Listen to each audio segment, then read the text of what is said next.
Praise the Lord. और मैं परमेश्वर को धन्यवाद कहना चाहता हूँ कि परमेश्वर ने फिर एक बार इस कलीसिया में मुझे लाया और एक मौका दिया कि एक्चुअली आज यहाँ पे आने का प्लान नहीं था, क्योंकि सुबह मुझे पास्टर बेनी के चर्च में बुलाया तो मैंने सोचा वहीं पे ख़त्म करके मैं चला जाऊँगा, लेकिन पास्टर ने बोला कि नहीं, आप यहाँ पे आके परमेश्वर के वचन को बता के जाना। तो एक सौभाग्य की बात है कि जब कभी हमें मौका मिलता है परमेश्वर के वचन को बांटने के लिए तो हमें उसे करना चाहिए, क्योंकि परमेश्वर ने हमें उसी चीज़ के लिए बुलाया है और उसी चीज़ के लिए हमें इस संसार में रखा है। और शायद 2 साल के बाद मैं फिर से इस कलीसिया में आ रहा हूँ आप लोगों के बीच में, तो उस चीज़ के लिए मैं परमेश्वर को धन्यवाद कहना चाहता हूँ कि परमेश्वर ने आपको सबको सही सलामत रखा है और आप भी विश्वास योग्य तरीके से परमेश्वर की कलीसिया में परमेश्वर की आराधना करने के लिए आ रहे हो। और जबकि हम देखते हैं आज के हालातों में कई सारे चीज़ों को हम इस संसार में होते हुए देख रहे हैं कि परमेश्वर के बच्चों को कैसे आराधना करने से रोका जा रहा है, उनको मारा जा रहा है, बहुत सारी परेशानियों को हम देख रहे हैं, लेकिन फिर भी आप विश्वास में मजबूत रह के परमेश्वर के उपस्थिति में परमेश्वर की आराधना करने, परमेश्वर को महिमा करने के लिए इकट्ठा हो रही है। खुशी की बात है।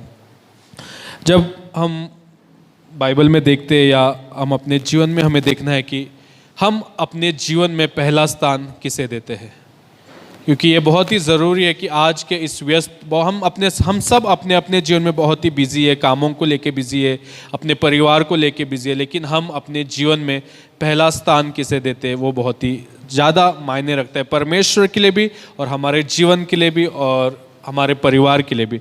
तो हम देखेंगे कि हमें अपने जीवन में पहला स्थान किसको देना है। आप अपने आप से सवाल करके देखोगे कि आप अपने जीवन में पहला स्थान किसे दे रहे हो। एक सवाल है आपके लिए कि आप अपने जीवन में पहला स्थान किसको देते हो। परमेश्वर को देते हो, अपने परिवार को देते हो, अपने काम को देते हो या अपने हॉबीज़ को देते हो। क्योंकि हम परमेश्वर का वचन कहता है, अगर हम परमेश्वर के वचन को पढ़ते हैं deuteronomy अध्याय 5 वचन 8 और 9, परमेश्वर का वचन ऐसा कहते हैं, तू अपने लिए कोई मूर्ति खोद कर न बनाना, न किसी की प्रतिमा बनाना जो आकाश में या पृथ्वी पर या पृथ्वी के जल में है।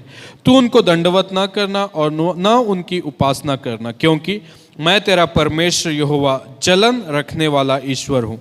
जो मुझसे वैर रखते हैं उनके बेटे पोतों परपोतों को पितरों का दंड दिया करूँगा, और जो मुझसे प्रेम रखते हैं और मेरी आज्ञाओं को मानते हैं उन हजारों पर करुणा किया करूँगा। परमेश्वर का वचन कहता है कि अगर तुम मुझे छोड़ के किसी और से ज़्यादा प्यार करते हो या किसी और से ज़्यादा समय बिताते हो तो परमेश्वर कहता है कि मैं तुमसे वैर रखता हूँ। क्योंकि हमारा परमेश्वर के वचन में लिखा है कि मैं जलस परमेश्वर किसी और बात को लेकर जलस नहीं होता है। जब उसको जो महिमा मिलने चाहिए अगर हम उसको नहीं देते तो वो बात परमेश्वर को ठेस पहुंचाती है, वो बात परमेश्वर को बुरी लगती है। उसके लिए अगर हम कोई भी चीज़ हो, शायद हमारा मोबाइल हो, काम हो, बीवी हो, बच्चे हो, या किसी चीज़ से परमेश्वर से ज़्यादा हम समय बिताते हैं तो हम परमेश्वर को महिमा नहीं दे रहे, लेकिन अपने काम को या अपने बच्चों की बड़ाई हम करते हुए देखते। मुझे अभी भी याद है जब हम छोटे थे तो हम एक कलीसिया में जाते थे, तो पास्टर का एक बेटा था, हमेशा हर बच्चों के सामने अपने बच्चे का बड़ाई करता था।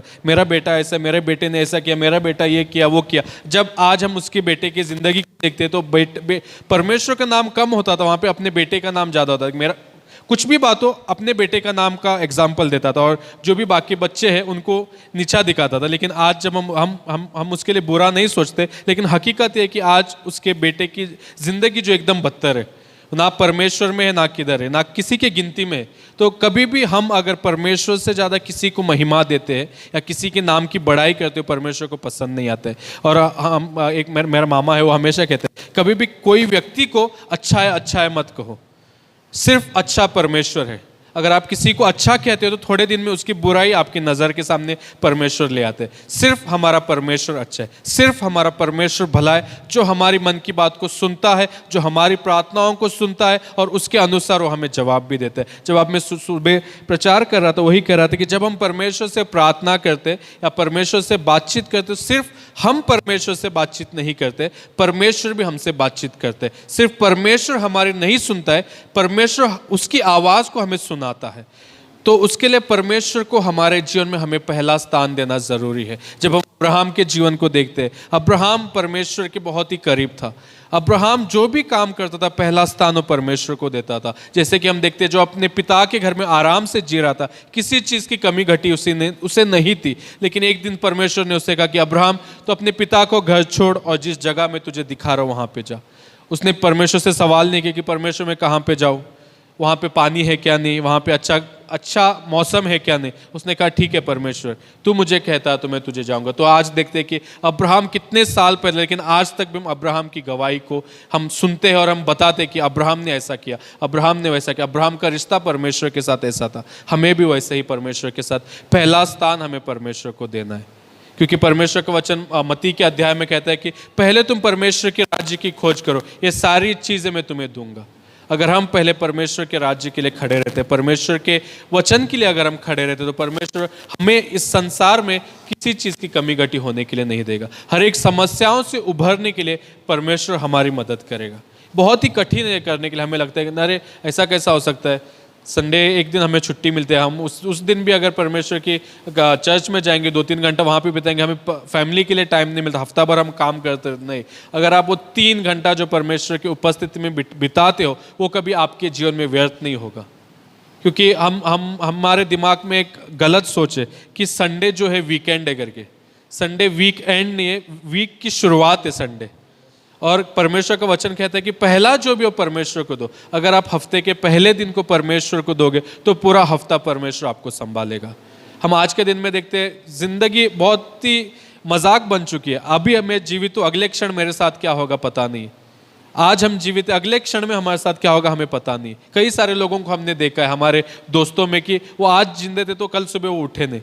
तो हमें आज के समय को बहुत ही गंभीरता से लेने की ज़रूरत है कि जब तक हम इस संसार में हम परमेश्वर के नाम के लिए जिएंगे, अब तक शायद हमने बहुत समय व्यय किया, वेस्ट किया है इन संसार की चीज़ों में, इन संसार की खुशियों को पाने के लिए। अगर आप सच में परमेश्वर के बच्चे हो, आप मानते हो कि हाँ हम परमेश्वर के बच्चे, तो और हमें समय व्यस्त नहीं और वेस्ट नहीं करने चाहिए।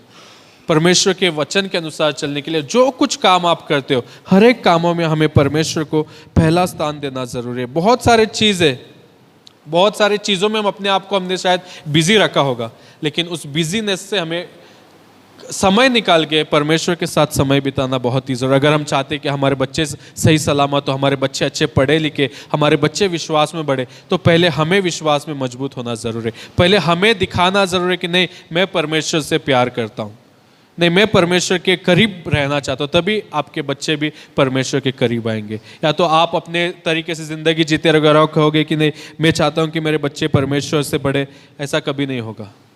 क्योंकि अभी जब मेरा बेटा छोटा है जेडन, आपने उसको देखा है, जो कुछ मैं करता हूँ वो या जो कुछ हम कहते हैं वो उसको कॉपी करने की कोशिश करते हैं। अभी मम्मी आने के टाइम उसको बोल रही थी जेडन तू कैसा नाच रहा था, मम्मी ने कहा उसको कहने को नहीं होते लेकिन फिर भी वो कोशिश करते हैं। उसके लिए जो आप कलीसिया में करते हो, जो आप आपके परिवार में करते हो, आपके बच्चे आपको देखते हैं। आपको बोलने की भी जरूरत नहीं, आपके एक्शन से हर एक चीज़ों को कैप्चर कर लेते हैं। तो आपको बहुत ही ध्यान से जो कुछ आप करते हो, अगर आप चाहते हो कि आपका परिवार विश्वास में बढ़े, तो आपको बहुत ही ध्यान से हर एक चीज़ों को करना होगा। क्योंकि आज के जीवन में हम देखते बहुत ही मसीह लोग, ये दुख की बात है कि वो पहला स्थान परमेश्वर को नहीं देते। पहला स्थान जो उनको अच्छा लगता है उससे देते हैं, और आखिर में परमेश्वर को वो अपने जीवन में स्थान देते हैं और हमेशा रोते रहेंगे नहीं परमेश्वर मुझे भूल गया। आप परमेश्वर को भूले, परमेश्वर कभी आपको नहीं भूलता है। सिर्फ आप एक आवाज दो परमेश्वर को, परमेश्वर आपके लिए खड़ा है। एक आवाज की दूरी पर हमारा परमेश्वर कि परमेश्वर कभी हमें ना ही त्यागेगा, ना कभी छोड़ेगा।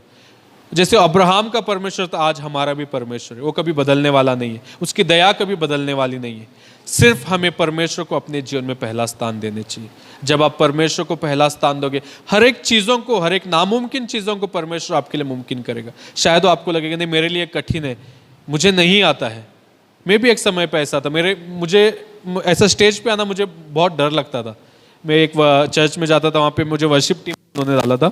अगर वर्शिप लीड करने से पहले साउंड चेक के लिए हमें माइक चेक करके ऐसा मुझे वो तक बोलने के लिए शर्म आता था। मैं दूसरे को देता, भाई तू पहले साउंड चेक कर, बाद में मैं गाना गाने लगूंगा। तो ऐसे चीज़ों से परमेश्वर ने आज मुझे यहाँ पे खड़ा किया है।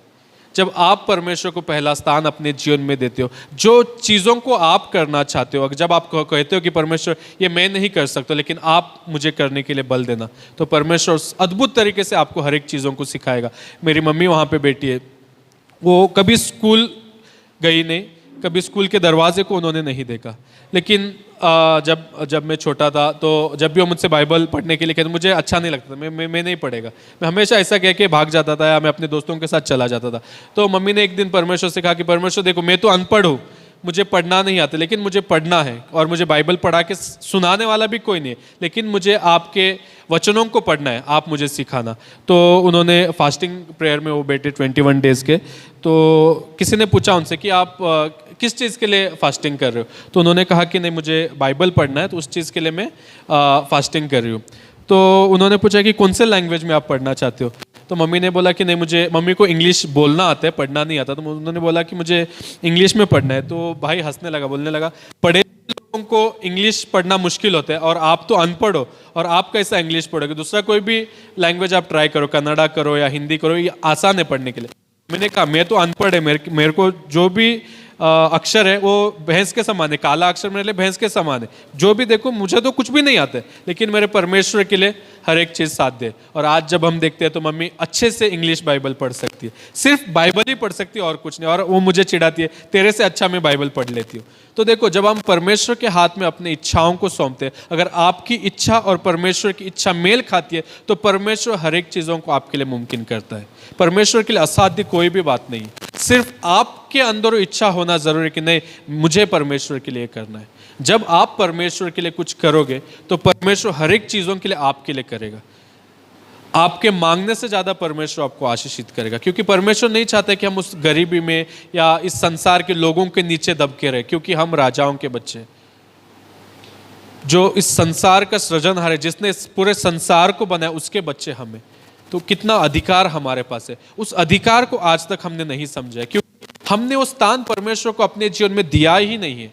जब तक आप परमेश्वर को स्थान नहीं दोगे तो जो अधिकार परमेश्वर ने आपको दिया उसकी अहमियत को आप समझ नहीं पाओगे, क्योंकि आपको लगेगा नहीं मैं तो यहाँ पे सुबह 8-9 से शाम को 5 तक काम करने के लिए रखा गया, हाँ चलो 9 से 5 तक काम करेंगे, महीने का पगार आता है उसमें हम जी लेंगे। नहीं, उससे बढ़कर जिंदगी परमेश्वर ने आपके लिए रखा है, क्योंकि आपने उस बात को नहीं समझा है, उसके लिए आज तक आप उसी जिंदगी में जी रहे हो और उसी जिंदगी में आप खुश हो। आपको लगता होगा हाँ मेरी जिंदगी है, सुबह उठ के काम पे जाना है, शाम को घर आना है, बच्चों के साथ समय बिताना है, अगले दिन ऐसे ही मैं जिया हूँ, ऐसे ही मैं मरूंगा। नहीं, लेकिन ऐसे ही मरने के लिए परमेश्वर ने आपको इस संसार में नहीं बुलाया। परमेश्वर के महान कार्यों को करने के लिए परमेश्वर ने आप सबको चुना है। शायद आप सब हर कोई स्टेज पे नहीं आएंगे, शायद हर कोई वर्शिप लीड नहीं करेंगे, शायद आप में से हर कोई चर्च के लीडर्स नहीं होंगे, लेकिन जिस जगह पे परमेश्वर ने आपको रखा है, परमेश्वर से पूछो कि परमेश्वर आपकी इच्छा मेरे लिए क्या है। मैं आपको अपने जीवन में पहला स्थान देता हूं, परमेश्वर आप बताओ कि मैं आपके लिए क्या कर सकता हूं। परमेश्वर आपको दिखाएगा। हर एक में परमेश्वर ने कोई ना कोई टैलेंट रखा है। आप जानो कि परमेश्वर ने आपको क्या गिफ्ट दिया है। परमेश्वर ने हर किसी को पास्टर के लिए नहीं बुलाया। सोचो अगर हर कोई इंजीनियर ही बन गया तो घर बांधने का गौंडी का काम कौन करेगा। तो परमेश्वर ने हर किसी के जीवन में अलग अलग कॉलिंग दिया है। तो सब लोग इंजीनियरिंग ही करेंगे या सब लोग बड़े बड़े ऑफिसर बन जाएंगे, लेबर कोई नहीं बचेगा। तो हर कोई पास्टर ही बन जाएंगे तो बाहर जाके लोगों को बुलाने वाला कोई नहीं बचेगा, कोई सिखाने वाला नहीं बचेगा। किसी को देने का बाइबल में लिखा है कि कोई शिक्षक है, कोई प्रचारक है, कोई किसी को देने का परमेश्वर ने वरदान दिया है। हम कई बार मसीह लोग बहुत ही चालाक है, हम हर एक चीज़ों को करते, लेकिन जब देने की बात आती है तो हम कहेंगे नहीं मैं परमेश्वर को नहीं दूंगा, मैं रखूंगा उसको, मैं अपने पास संभाल कर रखूंगा। नहीं, जो परमेश्वर का है वो परमेश्वर को देना जरूरी है। सिर्फ आप संडे चर्च आने से कुछ नहीं होगा। अब्राहम की जब हम बात करते हैं, अब्राहम के जीवन में कोई भी काम देखो, ऐसा कोई काम उसने नहीं किया होगा कि हम कहेंगे नहीं ये काम मुझे नहीं करना। आपको हम कहते हैं कि हम अब्राहम के वंश से, हम अब्राहम के आशीष को चाहते हैं। पहला व्यक्ति वही था जो परमेश्वर को जिसने दशमांश दिया, परमेश्वर को जिसने भेंट चढ़ाया। अगर हम चाहते हैं कि हम अब्राहम के जैसे आशीषों को पाए तो हमें भी देना जरूरी है। मालूम है मार्केट में एक नाम सुना है आपने, देना बैंक। हम मसीह लोग देना नहीं जानते, हम लेना बैंक है। हमको सिर्फ लेना पसंद है। आप कोई देते तो हाँ मुझे दो, लेकिन हम परमेश्वर को देने के लिए हम पीछे हटते। हमें कभी परमेश्वर को देने से पीछे नहीं हटने चाहिए, क्योंकि परमेश्वर का वचन में लिखा गया, एक ही जगह परमेश्वर कहता है कि मुझे परख के देखो। वो देने के मामले में। परमेश्वर का वचन कहते हैं तुम मुझे देख के परखो, मैं स्वर्ग के जरकुंडों को हिला के मैं तुम्हें आशीष देता हूं या नहीं। परमेश्वर आपके घर में, आपके परिवार में कभी किसी चीज की कमी घटी होने के लिए नहीं देगा, क्योंकि परमेश्वर, हमारा परमेश्वर जो झूठा परमेश्वर नहीं है, वो कभी झूठा वादा करने वाला परमेश्वर नहीं। जब कभी परमेश्वर तुम्हें किसी चीज का वादा करता है, उसे सही समय आने पे परमेश्वर उसे पूरा करेगा। हम क्या सोचते हैं कि हमारे समय पे परमेश्वर हमें दे।